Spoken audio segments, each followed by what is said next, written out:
92,000 95,000,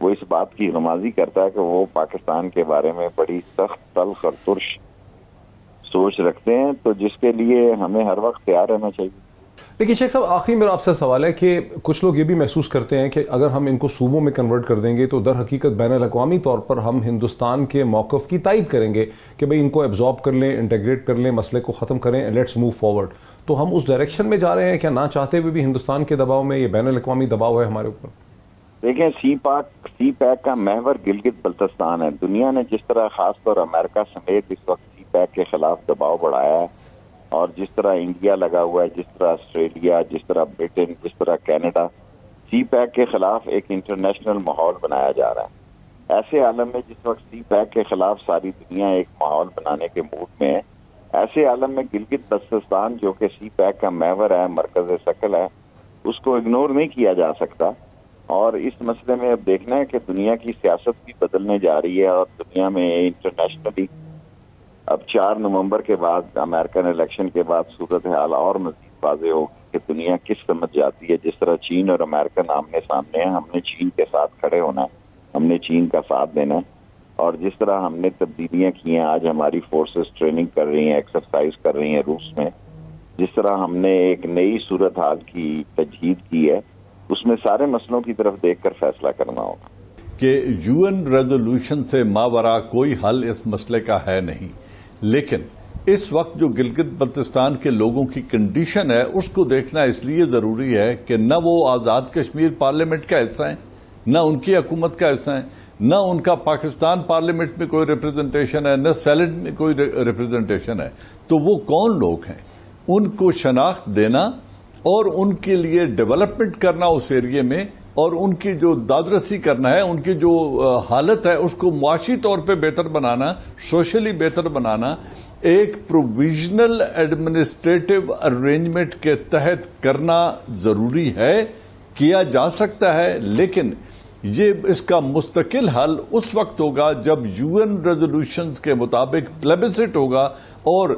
دونوں اطراف جو انڈین ایکوپائڈ کشمیر ہے، مقبوضہ کشمیر، اور آزاد کشمیر اور گلگت بلتستان کا، اب جو بات تاریخی اعتبار سے ہے اس میں بھی کوئی دو رائے نہیں ہے۔ جو ڈاکٹر بنگش صاحب بات کر رہے ہیں وہ 100% درست ہے کہ اس وقت بھی گلگت بلتستان ایک مقبوضہ علاقہ تھا، وہ ملکیت نہیں تھی مہاراجا کی۔ تو مقبوضہ علاقے کو نتھی کر دینا، سٹیٹس کر دینا، اس کو جو اس وقت پرنسلی سٹیٹس تھیں ان کا ماتحت کر دینا، یہ کسی کو پروگیٹو اس کا نہیں ہے۔ لیکن جب تک یہ UN ریزولوشنز کے اوپر موجود ہے، پیس میل سولوشن پورے کاز کو نقصان پہنچائے گا، لہذا پروویژنل ارینجمنٹ تو کیا جا سکتا ہے، پروویژنل ایڈمنسٹریٹو ارینجمنٹ کیا جا سکتا ہے ود دس کنڈیشن کہ اس کا فائنل حل اور سیٹلمنٹ اس وقت ہوگا جب UN ریزولوشن کے مطابق پورے علاقے میں پلیبسٹ ہوگا اور لوگ اپنی راہ کا انتخاب خود کریں گے۔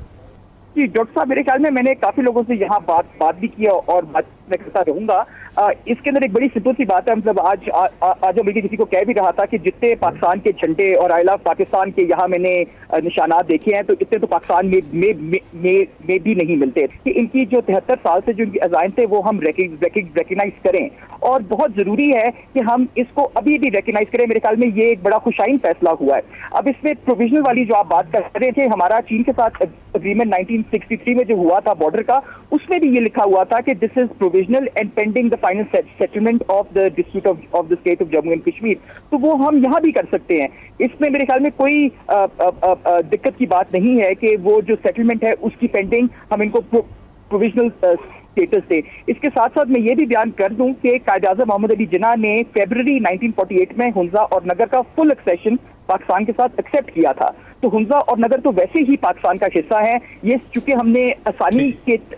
لحاظ سے ان کو بریگیڈ ایجنسی کے ساتھ میرے ساتھ رہے، بہت